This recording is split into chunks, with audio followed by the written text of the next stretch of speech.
নেশা নামের পণ্য, মন মগজে আইজ আমার নেশা।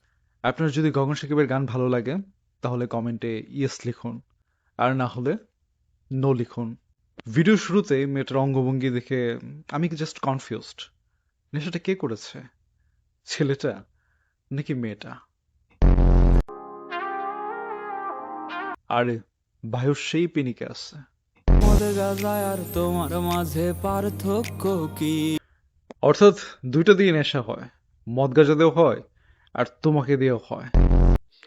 তো বেচারা ভাইটি আসলে পার্থক্য করতে পারতেছে না যে মদ গাঁজা তার মধ্যে পার্থক্যটা কোথায়। সবচেয়ে বড় কথা, নেশার ঘরে যদি কেউ থাকে তাহলে কি পার্থক্য খুঁজে পাবে? আপনারাই বলেন। দেখেই মনে হচ্ছে যে নেশায় টলতেছে। আর স্পেশালি যদি গানই হয় নেশা, আমার মনে হয় না আলাদা করে কোনো নেশা করার প্রয়োজন আছে।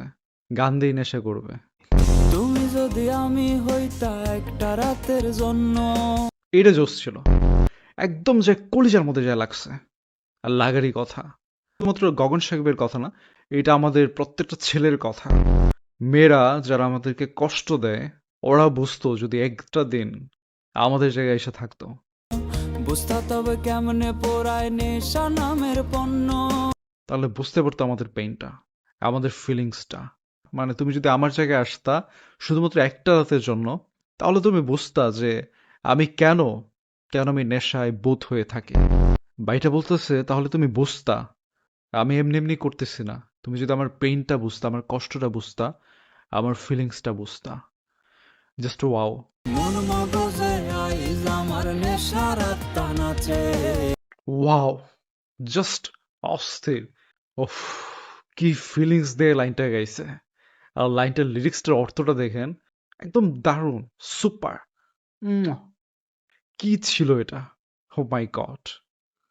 জোয়ার মাঝে বসত করি ধোয়ায় জীবন বাঁচে। এই জায়গায় একটু ছোট্ট কারেকশন করতে হবে। ধোয়ার মাঝে বসত করি, ধোয়ায় জীবন বাঁচে। এই যে ব্যাপারটা, এইখানে কিন্তু একটা জটিল একটা কথা বলছে। কিরকম জটিল? এইখানে ধোঁয়া উড়ানোর কথা বলছে, নেশার কথা বলছে। হ্যাঁ, মানলাম যে আমাদেরকে একটা মেয়ে ধোঁকা দিছে, আমাদেরকে চিট করছে, যত রকমের খারাপ আছে সব করছে। তাই বলে সেই কষ্ট আমি নেশার দিকে কেন যাব? আর নেশা করাটা কি ঠিক হবে? কখনোই না। আর এমনটা যদি তুমি করো, আপনি করেন, তাহলে বুঝতেই পারছেন মেয়েটা আরও খুশি হবে, বলবে ওর জীবনে থেকে কি করতাম। জীবনে কিছু করতে পারছে? কিচ্ছু করতে পারে নাই। আর জীবনে করতে পারতও না। একটা জিনিস মনে রাখবেন, মেয়েরা সবসময় সাকসেসফুল মানুষকে পছন্দ করে। Always successful. আপনার সাথে প্রেম করবে, টাইম পাস করবে, মজা মস্তি করবে, আর দিন শেষে একটা সাকসেসফুল মানুষকে বেছে নেবে।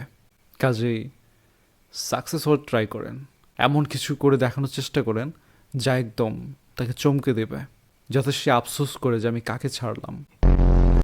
আর সেই জায়গায় কি বলতেছে, ধোয়ায় জীবন বাঁচে, ধোয়ায় কি হয়। বোতল হাতে মাতাল হইয়া। কি যে একটা অবস্থা।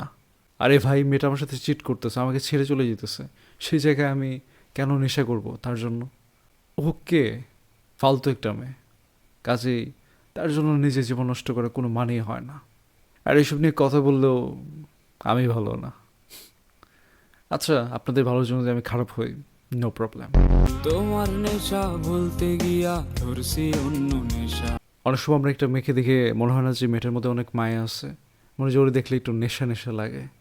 সেটাই বলতেছে যে তোমার নেশা ভোলার জন্য আমি আরেক নেশার মধ্যে পড়ছি, আর এই নেশা আমাকে শেষ করে দিছে। এক হিসেবে কিন্তু আপনাদের এটা একটা শিক্ষামূলক গান।